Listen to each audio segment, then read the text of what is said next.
ಅವನ ಟ್ರೈನ್ ಪಟ್ಟೆ ಹತ್ತಿರ ಅವನ ಹೆಣವಾಗಿ ಸಿಕ್ಕಿತು. ಇದು ಕೊಲೆ ಎಂಬುದನ್ನು ನಾವು ಪರಿಗಣಿಸಿ ಇದರ 2017 ಡಬಲ್ ಮರ್ಡರ್ ಆರೋಪಿ ತುಕಾ ನೌಫಲ್ ಯಾನೆ, ನೌಫಲ್ ಬಜಾಲ್, ಟೋಪಿ ನೌಫಲ್ ಇತರ ಹಲವು ಅನ್ವರ್ಥ ಹೆಸರುಗಳಿಂದ ಕರೆಯಲ್ಪಡುವಂತಹ ಅವರ ರೌಡಿ ಶೀಟರ್ ಹತ್ಯೆ ಆಗಿದ್ದು ಎಲ್ರಿಗೂ ಗೊತ್ತಿರ್ಬೋದು. ಸೊ ಆ ಒಂದು ಹತ್ಯೆಗೆ ಇವತ್ತು ರೋಚಕ ಟ್ವಿಸ್ಟ್ ಒಂದು ಲಭಿಸ್ತಾ ಇದೆ.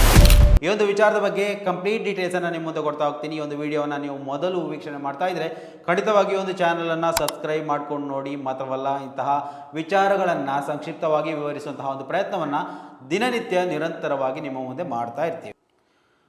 2017 ಡಬಲ್ ಮರ್ಡರ್ ಆರೋಪಿ ತುಕಾ ನೌಫಲ್ ನವೆಂಬರ್ 1, 2025 ಶನಿವಾರದಂದು ಬೆಳಗ್ಗೆ ಉಪ್ಪಳದ ರೈಲ್ವೆ ಗೇಟ್ ಬಳಿ ಹತ್ಯೆಯಾಗಿ ಕಾಣಸಿಕ್ಕಿರುವಂಥದ್ದು. ಬರಬ್ಬರವಾಗಿ ಕೊಲೆಯಾದಂತಹ ರೀತಿಯಲ್ಲಿ ಆತನ ಶವ ಶರೀರ ಸ್ಥಳೀಯರಿಗೆ ಸಿಕ್ಕಿತು. ನಂತರ ಈ ಒಂದು ಪ್ರಕರಣದ ತನಿಖೆಯನ್ನು ಪೊಲೀಸರು ಆರಂಭ ಮಾಡಿದರು.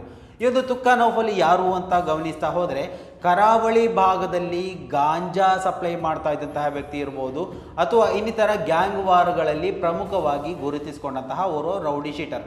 ಸೊ ಇಂತಹ ರೌಡಿ ಶೀಟರ್ಗಳ ಬಗ್ಗೆ ಅವರ ಕೊನೆಯ ದಿವಸಗಳು ಯಾವ ರೀತಿಯಲ್ಲಿ ಇರುತ್ತೆ ಅಂತ ಹೇಳಿದರೆ, ಒಂದು ಬೀದಿ ಹೆಣವಾಗಿ ಬೀಳ್ತಾರೆ, ಇಲ್ಲಾಂದರೆ ರೈಲ್ವೆ ಟ್ರ್ಯಾಕ್ಗಳಲ್ಲಿ ಕಾಣಸಿಗ್ತಾರೆ. ಇಂತಹದೇ ಬೆಳವಣಿಗೆ ನಾವು ನಮ್ಮ ಕರಾವಳಿಯಲ್ಲಿ ಅತ್ಯಂತ ಹೆಚ್ಚಾಗಿ ಕಾಣಸಿಕ್ಕೋದು. ಅದರಲ್ಲಿ ಯಾವುದೇ ಚೇಂಜಸ್ ಇದರಲ್ಲಿ ಬರಲಿಲ್ಲ. ಸೊ ಅದೇ ರೀತಿಯಲ್ಲಿ ರೈಲ್ವೆ ಟ್ರ್ಯಾಕ್ನಲ್ಲಿ ಆತನ ಶವ ಶರೀರ ಸಿಕ್ಕಿತು. ಯಾರೂ ಕೂಡ ಈ ಒಂದು ವಿಚಾರದಲ್ಲಿ ಸಂಶಯ ಇರ್ಬೋದು ಅಥವಾ ಈತನನ್ನು ಕೊಲೆ ಮಾಡಿರ್ಬೋದು ಅಂತೇಳಿ ಪ್ರತಿಭಟನೆ ಅದು ಏನು ಮಾಡೋಕ್ಕೆ ಹೋಗಿಲ್ಲ.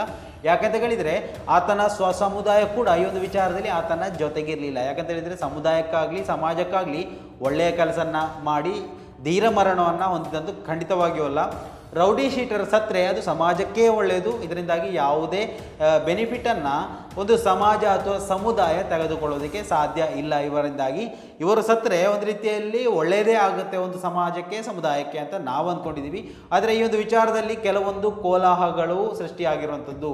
ಅಂದರೆ ಪ್ರಾಥಮಿಕ ಹಂತದಲ್ಲಿ ರೈಲ್ವೆ ಟ್ರ್ಯಾಕಲ್ಲಿ ಸಿಕ್ಕಿದ ಕಾರಣದಿಂದಾಗಿ ಇದೊಂದು ಮರ್ಡರೋ ಅಥವಾ ಇದೊಂದು ಆತ್ಮಹತ್ಯೆಯೋ, ರೈಲಿನಿಂದ ಬಿದ್ದು ಇಂತಹ ಒಂದು ಅವಘಡ ಸಂಭವಿಸಿರಬಹುದಾ ಅನ್ನುವಂತಹ ಪೊಲೀಸರ ಒಂದು ಪ್ರಾಥಮಿಕ ವರದಿಯಲ್ಲಿ ಗೊಂದಲಗಳು ಸೃಷ್ಟಿಯಾಗಿತ್ತು. ಈ ಒಂದು ವಿಚಾರಕ್ಕೆ ಸಂಬಂಧಪಟ್ಟಂತೆ ಆತನ ಕುಟುಂಬಸ್ಥ ನೀಡುವಂತಹ ಒಂದು ಸ್ಫೋಟಕ ಮಾಹಿತಿ ಇವಾಗ ಹೊರಗಡೆ ಬರ್ತಾ ಇರುವಂಥದ್ದು. ಇನ್ನು ಆತ ಜಿಯಾ ಮತ್ತು ಮತ್ತೊಬ್ಬನ ಕೊಲೆ ಅಂದರೆ ಡಬಲ್ ಮರ್ಡರ್ ಪ್ರಕರಣದಲ್ಲಿ ಪ್ರಮುಖ ಆರೋಪಿ ಆಗಿದ್ದ. 2017 ಈ ಒಂದು ಪ್ರಕರಣ ನಡೆದಿತ್ತು. ಆ ಒಂದು ಪ್ರಕರಣದಲ್ಲಿ ಪ್ರಮುಖ ಆರೋಪಿಯಾಗಿದ್ದವ ಮತ್ತೆ ಜೈಲಿಗೆ ಹೋಗಿ ಮತ್ತೆ ಹೊರಗಡೆ ಬಂದಿದ್ದ. ಸೊ ಆತ ಮತ್ತೆ ಅದೇ ಚಾಳಿಯನ್ನು ಮುಂದುವರಿಸಿದ್ದ. ಏನು ಈ ಒಂದು ಕರಾವಳಿಯಲ್ಲಿರ್ಬೋದು ಅಥವಾ ಇನ್ನಿತರ ಪ್ರದೇಶಗಳಲ್ಲಿ ಗಾಂಜಾ ಸಪ್ಲೈ ಮಾಡುವಂತಹ ಕೆಲಸವನ್ನು ಮಾಡ್ತಾ ಇದ್ದ. ನಂತರ ಈ ಒಂದು ಸುಹಾಸ್ ಶೆಟ್ಟಿ ಕೊಲೆಯ ನಂತರ ಏನು SP ಮತ್ತು ಕಮಿಷನರ್ ಅವರ ಬದಲಾವಣೆಯಾಗಿ ಈ ಒಂದು ಕರಾವಳಿ ಬಿಗಿ ಬಂದೋಬಸ್ತ್ನಲ್ಲಿದ್ದಂಥ ಸಂದರ್ಭದಲ್ಲಿ ಕರಾವಳಿಯಲ್ಲಿ ಏನೂ ನಡೆಯೋದಿಲ್ಲ ಅಂತ ಗೊತ್ತಾಗಿ ಕರಾವಳಿಯಿಂದ ಕಾಸರಗೋಡಿಗೆ ಕಾಲ್ಕಿತ್ತು ತನ್ನ ಎಲ್ಲ ವ್ಯವಹಾರಗಳನ್ನು ಅಲ್ಲಿ ಮಾಡ್ತಾ ಇದ್ದಂತಹ ಓರ್ವ ರೌಡಿ ಶೀಟರ್. ಆತ ಕೊನೆಗೂ ಅದೇ ಒಂದು ಪ್ರದೇಶದಲ್ಲಿ ಕಾಸರಗೋಡಿನ ಉಪ್ಪಳ ರೈಲ್ವೆ ಗೇಟ್ ಬಳಿ ಹತ್ಯೆಯಾಗಿ ಸಮಾಜದ ಮುಂದೆ ಬಂದು ನಿಂತಿರುವಂಥದ್ದು. ಈ ಒಂದು ವಿಚಾರ ಇವತ್ತು ದೊಡ್ಡ ಮಟ್ಟದಲ್ಲಿ ಸುದ್ದಿ ಆಗ್ತಾ ಇರುವಾಗಲೇ ಆತನ ಬಗ್ಗೆ, ಆತನ ಕೊಲೆಯೋ ಆತ್ಮಹತ್ಯೆಯೋ ಎನ್ನುವಂತಹ ವಿಚಾರದಲ್ಲಿ ಒಂದು ಗೊಂದಲ ಸೃಷ್ಟಿಯಾಗಿರುವಂತಹ ಸಂದರ್ಭದಲ್ಲಿ ಇಂತಹ ಒಂದು ವಿಡಿಯೋ ಬರ್ತಾ ಇರುವಂಥದ್ದು. ಸೊ ಆ ಒಂದು ವಿಡಿಯೋವನ್ನು ಗಮನಿಸಿ. ನನ್ನ ಹೆಸರು ಅನ್ಸಾರ್ ಅಂತ ಹೇಳಿ ಬಜಲ್ ನಿವಾಸಿಯಾಗಿದ್ದೇನೆ. ತುಕಾ ನೌಫಲ್ ನನ್ನ ಭಾವ. ತುಕಾ ನೌಫಲ್ನದು ನವೆಂಬರ್ 1ನೇ ತಾರೀಕಿನಂದು ಕೇರಳದಲ್ಲಿರುವಂಥ ಉಪ್ಪಳ ಗೇಟ್ ಮತ್ತು ಹಿದಾಯತ್ ನಗರ ನಡುವಿನಲ್ಲಿ ಅವನ ಟ್ರೈನ್ ಪಟ್ಟೆ ಹತ್ತಿರ ಅವನ ಹೆಣವಾಗಿ ಸಿಕ್ಕಿತ್ತು. ಆ ಸಮಯದಲ್ಲಿ ರೈಲ್ವೆ ಪೊಲೀಸ್ನವರು 6:15ಕ್ಕೆ ಕೇಸನ್ನು ಪರಿಶೀಲನೆ ಮಾಡಿ ಅದು ಟ್ರೈನ್ ತಾಗಿದ್ದ ಹಲ್ಲ ಕೊಲೆ ಅಂತ ಹೇಳಿ ಮಂಜೇಶ್ವರ ಪೊಲೀಸ್ ಠಾಣೆಗೆ ವರ್ಗಾಯಿಸಿದರು. ಆನಂತರ ಪೋಸ್ಟ್ ಮಾರ್ಟಮ್ ಕಾಸರಗೋಡಿನಲ್ಲಿರುವಂಥ ಜಿಲ್ಲಾ ಹಾಸ್ಪಿಟಲ್ನಲ್ಲಿ ಪೋಸ್ಟ್ ಮಾರ್ಟಮ್ ನಡೆಸಲಾಯಿತು. ಅದರ ಬಂದಂತಹ ಆಧಾರದ ಪ್ರಕಾರ ಅವರು ಇದು ಕೊಲೆ ಅಲ್ಲ, ಇದು ಟ್ರೈನ್ ತಾಗಿ ಮರಣ ಹೊಂದಿದ್ದಾನೆ ಎಂದು ಪೊಲೀಸ್ನವರು ಅದರಲ್ಲಿ ಕ್ಲೋಸ್ ಮಾಡಲಿಕ್ಕೆ ನೋಡಿದರು. DSP ನೇತೃತ್ವದಲ್ಲಿ ಮಾಡಿದಂತಹ ಸ್ಕ್ವಾಡ್, ತನಿಖಾ ಸ್ಕ್ವಾಡನ್ನು, ಆ ಸ್ಕ್ವಾಡ್ನ ಮುಖಾಂತರ ಇದು ಕೊಲೆಯಲ್ಲ ಎಂಬುದನ್ನು ಹೇಳಲಿಕ್ಕೆ ಶುರು ಮಾಡಿದರು. ಆವಾಗ ನಾವು ಇದು ಕೊಲೆನೇ ಎಂಬುದನ್ನಾಗಿ ಊರಿನವರ ಸಹಕಾರದೊಂದಿಗೆ, ಆ ಊರಿನವರು ಹೇಳಿದ ಮಾತಿನೊಂದಿಗೆ, ನಾವು ಕಂಡಂಥ ಕೆಲವು ಅಂಶಗಳೊಂದಿಗೆ, ಅವನಿಗಿರುವಂಥ ಪರಿಸ್ಥಿತಿಯಲ್ಲಿ ನೋಡಿ ಇದು ಕೊಲೆ ಎಂಬುದನ್ನು ನಾವು ಪರಿಗಣಿಸಿ ಇದರ ಮುಂದೆ ನಾವು ಹೋರಾಡಲಿಕ್ಕೆ ಮುಂದಾಗಿದ್ದೇವೆ. ನಮಗೆ ಬೇಕಾಗಿರೋದು ತುಕಾನ್ ನೌಫಲ್ನನ್ನು ಕೊಲೆ ಮಾಡಿದವರು ಯಾರು, ಇಷ್ಟೇ. ಅವನ ಗೆಳೆಯರು ಕೆಲವು ಪಟ್ಟಿಗಳನ್ನು ಕೊಟ್ಟಿದ್ದರು, ಕೆಲವು ಇದರಲ್ಲಿ ಹೆಸರುಗಳನ್ನು ಪೊಲೀಸ್ ಠಾಣೆಗೆ ಕೊಟ್ಟಿದ್ದರು. ಆ ಪೊಲೀಸ್ ಠಾಣೆಗೆ ಕೊಟ್ಟಂತ ಆ ಹೆಸರುಗಳನ್ನು ಪೊಲೀಸ್ನವರು ಪರಿಶೀಲನೆ ಮಾಡಿದ ಅಂತ ಹೇಳ್ತಾ ಇದ್ದಾರೆ. ಅದು ಯಾವ ಥರ ಪರಿಶೀಲನೆ ಮಾಡಿದಂತ ಗೊತ್ತಾಗ್ತಾ ಇಲ್ಲ. ಇದಕ್ಕೆ ನಾವು ಕೆಲವು ಕೇರಳ ಮಾಧ್ಯಮಗಳಲ್ಲೇ ಕೂಡ ಚರ್ಚೆ ಮಾಡಿ, ಅದು ಯಾವ ಥರನಾದರೂ ಕೆಲವು ಪೊಲೀಸ್ ಅಧಿಕಾರಿ ಕೂಡ ಚರ್ಚೆ ಮಾಡಿ, ಕೆಲವು ರಾಜಕೀಯ ವ್ಯಕ್ತಿಗಳನ್ನು ಅದರಲ್ಲಿ ಚರ್ಚೆ ಮಾಡಿ ಅವರ ಜೊತೆ ನಾವು ಇದಕ್ಕೆ ಮುಂದೆ ಹೋಗ್ತಾ ಇದ್ದೇವೆ. ಕೇರಳದಲ್ಲಿ ಪೊಲೀಸ್ ಸ್ಟ್ರೈಂತ್ ಆಗಿದೆ ಎಂದು ಹೇಳಿದ್ದು ಯಾವ ಕಾರಣದಲ್ಲಿ ಅಂತಲೇ ಗೊತ್ತಾಗ್ತಾ ಇಲ್ಲ. ಅದು ಕಾರಣ ನಮಗೆ ಬೇಕು ಒಂದು. ಎರಡನೇದಾಗಿ ಇನ್ಕ್ವೈರಿ ಮಾಡ್ತಾರೆ ಅಂತ ಹೇಳಿದರು. ಮೊನ್ನೆ ನಮಗೆ ಹೋದಂಥ ಸಮಯದಲ್ಲಿ ಇದನ್ನು ಇನ್ನು ಇನ್ಕ್ವೈರಿ ಮಾಡ್ತೇವೆ, ಆಗಿ ನಾವು ಅದನ್ನು ಕೇಸನ್ನು ಪರಿಶೀಲನೆ ಮಾಡ್ತೇವೆ ಅಂತ ಇದೇ ಪೊಲೀಸ್ನವರು ನಮಗೆ ಉತ್ತರ ಇಲ್ಲ. ಅದು ಯಾವ ಥರ ಯಾವಾಗ ಅದು ಕೂಡ ನಮಗೆ ಆದಷ್ಟು ಬೇಗ ಮಾಡಿ ನಮಗೆ ನ್ಯಾಯ ದೊರಕಿಸಿಕೊಡ್ಬೇಕಂತ ನಾವು ಕೇಳ್ತೇವೆ. ನಮಗೆ ಬಂದಂತಹ ಪ್ರಕಾರ ಸ್ಕೂಟರ್ನಲ್ಲಿ GPS ಇದೆಯಂತ. ನಮಗೆ ಬಂದಂತಹ ಮಾಹಿತಿ ಪ್ರಕಾರ ಸ್ಕೂಟರ್ನಲ್ಲಿ GPS ಇದೆಯಂತ. ಅಪ್ಪ ಇಷ್ಟರ ತನಕ ತನಿಖಾ ತಂಡವು ಈ GPS ಅನ್ನು ಯಾಕೆ ನೋಡಲಿಲ್ಲ, ಅದರಲ್ಲಿ GPS ಇದೆಯೋ ಇಲ್ಲವೋ ಎಂಬುದನ್ನು ಪರಿಶೀಲನೆ ಯಾಕೆ ಮಾಡಲಿಲ್ಲ, ಇದನ್ನು ಕೂಡ ನಮಗೆ ತಿಳಿಸ್ಬೇಕು.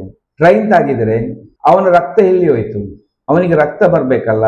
ಒಂದು ಮನುಷ್ಯನಿಗೆ ಒಂದು ಕೋಳಿಗಿದ್ದಷ್ಟು ರಕ್ತ ಅದು ಅವನ ಶರೀರದಲ್ಲಿ ಇರಬೇಕಲ್ಲ. ಆ ರಕ್ತ ಎಲ್ಲಿ ಹೋಯ್ತು? ಆ ರಕ್ತದ ವಿಷಯದಲ್ಲಿ ಹೇಳ್ತಾ ಇಲ್ಲ. ಟ್ರೈನ್ನ ಅಲ್ಲಿರುವಂಥ ಜಲ್ಲಿಕಲ್ಲಿನ ಅಡಿಯಲ್ಲಿ ಅಲ್ಪ ಸ್ವಲ್ಪ ರಕ್ತಗಳಿವೆ. ಅದು ಯಾವುದಂತ ಹೇಳಿದರೆ ಅವನ ತಲೆಗೆ ಒಂದು ಏಟಾಗಿದೆ, ಅದು ಈ ಕಲ್ಲಿನ ಏಟು, ಅದರಿಂದ ಬಂದಂಥ ರಕ್ತಗಳು. ಆದರೆ ಕತ್ತು ಕಡ್ದಂಥ ರಕ್ತಗಳು ಎಲ್ಲಿ ಹೋಯಿತು ಅದನ್ನು ಕೂಡ ನಮಗೆ ಪೊಲೀಸ್ನವರು ನಮಗೆ ತಿಳಿಸ್ಬೇಕು. CC ಕ್ಯಾಮರಾದಲ್ಲಿ ಸಿಕ್ಕ ಹಾಗೆ 3 ಜನರು ಅಲ್ಲಿ ಹುಡುಕ್ತಾ ಇದ್ರು ಇವನನ್ನು.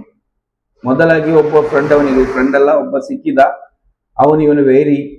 ಅವನು ಸಿಕ್ಕಿದ ಕೂಡಲೇ ನೌಫಲ್ ಯಾರಂತ ಕೇಳಿದ್ರು.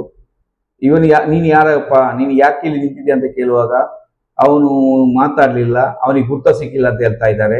ಆ ಗುರ್ತ ಸಿಕ್ಕಿಲ್ಲಾದ್ರೆ ಅವನು ಆ ಕಡೆ ಹೋದ. ಪುನಃ ಇವರು 3 ಜನ ಕರ್ಕೊಂಡು ಕಾರಲ್ಲಿ ಬಂದು ಇಲ್ಲಿ ತಿರುಗಿದ್ರು. ಆ ತಿರುಗಿದಂತ CC ಕ್ಯಾಮರಾಗಳು ನಮ್ಮ ಪೊಲೀಸ್ ಡಿಪಾರ್ಟ್ಮೆಂಟ್ ಅಲ್ಲಿ ಇದೆ.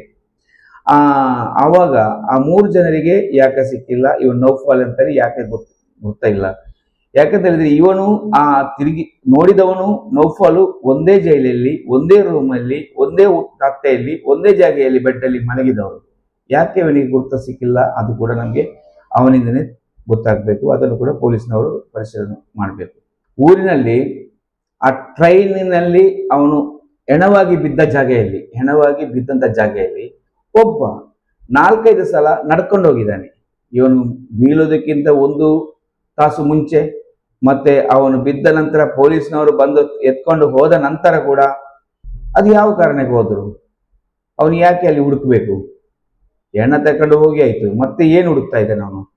ಅದು ಕೂಡ ಪೊಲೀಸರು ಆದಷ್ಟು ಬೇಗ ಪರಿಶೀಲನೆ ಮಾಡಬೇಕು. ಮತ್ತೆ ಹೆಣ ಸಿಕ್ಕಿದಂಥ ಜಾಗೆಯಲ್ಲಿ ಅಲ್ಲಿ ಫ್ಲ್ಯಾಟ್ನಲ್ಲಿ ಇದ್ದಂಥ ಜನರು ಅಲ್ಲಿ ಸ್ವಲ್ಪ ದೂರದಲ್ಲಿ, ಅತಿ ಅಂದರೆ ಕಣ್ಣಿಗೆ ಕಾಣುವಷ್ಟು ದೂರದಲ್ಲಿ ಇರುವಂಥ ಒಂದು ಫ್ಲ್ಯಾಟ್ ಇದೆ. ಆ ಫ್ಲ್ಯಾಟಲ್ಲಿ ಅಲ್ಲಿರುವಂತಹ ಕೌನ್ಸಿಲರೇ ಖುದ್ದಾಗಿ ಬಂದು ಕಂಪ್ಲೇಂಟ್ ಕೊಟ್ಟಿದ್ದಾರೆ, ಇದು ಟ್ರೈನ್ ಆಗಿದ್ದಲ್ಲ, ಇದು ಮರ್ಡರ್ ಅಂತ ಹೇಳಿ. ಹಾಗಾದರೆ ಅವರನ್ನು ಕರೆದು ಯಾಕೆ ವಿಚಾರಿಸಿಲ್ಲ? ಅದು ನೀವು ಹೇಳಿದೆ ಹೆಂಗೆ ಅಂತ ಹೇಳಿ, ಮತ್ತೆ ಇದು ಯಾತಕ್ಕೋಸ್ಕರ ಆಯ್ತಂತ ಹೇಳಿ ಅದು ನಮಗೆ ಕೂಡ ಆದಷ್ಟು ಬೇಗ ತಿಳಿಸ್ಬೇಕು. ಮತ್ತೆ ಕರ್ನಾಟಕ ಪೊಲೀಸ್ನವರು ಇದನ್ನು ಆದಷ್ಟು ಪರಿಗಣಿಸಿ ಇದನ್ನು ಮುಂದೆ ನಮಗೆ ತಗೊಂಡೋಗಿ ಅದನ್ನು ಕೊಲೆ ಮಾಡಿದವರು ಯಾರಂತೇಳಿ ಪತ್ತಾಚಲಿಕ್ಕೆ ಸಹಕರಿಸಬೇಕು. ಮತ್ತೆ ಅವನ ಕೈಯಲ್ಲಿ ಒಂದು ಮೊಬೈಲ್ ಇತ್ತು, ಈ ಮೊಬೈಲ್ ಎಲ್ಲಿ ಹೋಯಿತು? ಅವನ ಮೊಬೈಲನ್ನು ಇಂದಿಗೂ ಪೊಲೀಸ್ನವರು ಹಿಡಿಲಿಕ್ಕಾಗಿಲ್ಲ, ಅದನ್ನು ಹುಡುಕ್ಲಿಕ್ಕೆ ಆಗಿಲ್ಲ. ಈ ಮೊಬೈಲ್ ಎಲ್ಲಿ ಹೋಯಿತು ಅದು ಕೂಡ ನಮಗೆ ಆದಷ್ಟು ಬೇಗ ತಿಳಿಸ್ಬೇಕು. ಯಾಕಂದ್ರೆ ಮೊಬೈಲ್ ಇಲ್ಲಲ್ಲ ಅವನ ಕೈಯಲ್ಲಿ, ಅದು ಮೊಬೈಲ್ ಯಾರು ತಗೊಂಡು ಹೋದ್ರು, ಅದರಲ್ಲಿ ಮೊಬೈಲಲ್ಲಿ ಏನಿದೆ, ಅದು ಏನು ವಿಷಯ, ಇದನ್ನೆಲ್ಲ ನಮಗೆ ಮೊಬೈಲ್ ವಿಷಯದಲ್ಲಿ ನಮ್ಗೆ ಗೊತ್ತಿಲ್ಲ. ಮತ್ತೊಂದು 2 ಸಿಮ್ ಅಲ್ಲಿ ಸಿಕ್ಕಿದೆ ಅಂತ ಹೇಳ್ತಾ ಇದ್ದಾರೆ, ಅದು ಏನು ಸಿಮ್ ಅಂತ ನಮ್ಗೆ ಕೂಡ ಗೊತ್ತಿಲ್ಲ. ಆ ಸಿಮ್ನ ಡೀಟೇಲ್ಸ್ ಏನಿದೆ, ಡೀಟೇಲ್ಸ್ ಎಲ್ಲಿದೆ ಅದು ಕೂಡ ಪೊಲೀಸ್ನವರು ಕೊಟ್ಟಿಲ್ಲ. ಆ ಸಿಮ್ ಎಲ್ಲಿಂದ ಬಂತು? ಪೊಲೀಸ್ ಇನ್ಸ್ಪೆಕ್ಟರ್ ಹೊಸತಾಗಿ ಬಂದಿದ್ದಾರೆ, ಅವರು ಕೆಲವು ಜನ ಹೇಳ್ತಾ ಇದ್ದಾರೆ, ಅವರು ಕೆಲವು ಜಾಗೆಯಲ್ಲಿ ಒಳ್ಳೆ ಸ್ಟಿಕ್ ಪೊಲೀಸ್ ಆಫೀಸರ್ ಅಂತ ಹೇಳ್ತಾ ಇದ್ದಾರೆ. ಅಂತ ಪೊಲೀಸ್ ಇನ್ಸ್ಪೆಕ್ಟರ್ ಹೊಸತಾಗಿ ಬಂದವರು ನಮ್ಮನ್ನು ಕರೆದು ಇನ್ನು ಮೇಲಿರುವಂಥ ಮುಂಚಿರುವಂಥ ಕಮಿಟಿಯನ್ನು ನಾವು ಚೇಂಜಸ್ ಮಾಡ್ತೇವೆ. ಇನ್ನು ನಾವು ಹೊಸತಾಗಿ ನಾವು ಇಂಕ್ವೈರಿ ಮಾಡ್ತೇವೆ ಅಂತ ಹೇಳಿದ್ದಾರೆ. ಅದು ಯಾವಾಗ ಇಂಕ್ವೈರಿ ಮಾಡ್ತಾರೆ ಅಂತೇಳಿ ನಮಗೆ ಗೊತ್ತಾಗ್ತಾ ಇಲ್ಲ.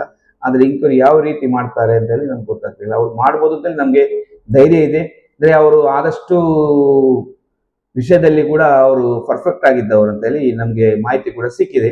ಆದರೆ ಆ ಇನ್ಸ್ಪೆಕ್ಟರ್ ಬಂದ ನಂತರ ಇನ್ಸ್ಪೆಕ್ಟರ್ ಭಾಗವಾಗಿ ಹೊಸತಾಗಿ ನಮಗೆ ಒಂದು ಈಗ ಬೆಳಿಗ್ಗೆ ಬರ್ತಾ ಇದೆ. ಯಾಕಂತ ಹೇಳಿದ್ರೆ ಇದು ಮರ್ಡರ್ ಅಂತ ಹೇಳಿ ಅಲ್ಲಿರುವಂತ ಒಂದು ಸ್ಕ್ವಾಡ್ ಅಂದ್ರೆ ಅಲ್ಲಿ ಸ್ಪೆಷಲ್ ಸ್ಕ್ವಾಡ್ ಆಗಿದ್ದವರ ಆ SI ಅವರು ಕೂಡ ಇದರಲ್ಲಿ ಇನ್ವಾಲ್ವ್ ಆಗಿದ್ದಾರೆ. ಅವರು ಕೂಡ ಇದರ ವಿಷಯದಲ್ಲಿ ಹುಡುಕ್ತಾ ಇದ್ದಾರೆ. ಅವರು ಕೂಡ ಆದಷ್ಟು ಬೇಗ ಇದನ್ನು ಹುಡುಕಿ ಕೊಡ್ತಾರೆ ಅಂತ ನಮ್ಗೊಂದು ಧೈರ್ಯ ಇದೆ. ಆದರೆ ಮಂಗಳೂರಿನ ಕಮಿಷನರ್ಗೆ ನಾವು ಒಂದು ಹೇಳ್ತಾ ಇರೋದು, ನಿಷ್ಠಾವಂತ ಪೊಲೀಸ್ ಕಮಿಷನರ್ ಆಗಿ ನಮ್ಮ ಊರಿನ ಒಬ್ಬ ಹುಡುಗ ಅವನು ಏನು ಕೇಸ್ ಮಾಡಿರಲಿ ಅದು ಬೇಡ. ನಮಗೆ ಬೇಕಾಗಿರೋದು ಅವನು ಕೊಂದವರು ಯಾರು ಅಂತಲ್ಲಿ ಹುಡುಕಲಿಕ್ಕೆ ಕಮಿಷನರ್ ಕೂಡ ಸಹಕರಿಸಬೇಕು. ಆದಷ್ಟು ಬೇಗ ನಮಗೆ ಈ ನೌಫಲ್ನ ಕೊಲೆ ಮಾಡಿದವರು ಯಾರನ್ನು ಪತ್ತೆ ಹಚ್ಚಿ ನಮಗೆ ನ್ಯಾಯ ದೊರಕಿಸಿಕೊಡ್ಬೇಕಂತೇಳಿ ಎಲ್ಲರ ಹತ್ರ ಕೇಳ್ತಾ ಇದ್ದಾರೆ.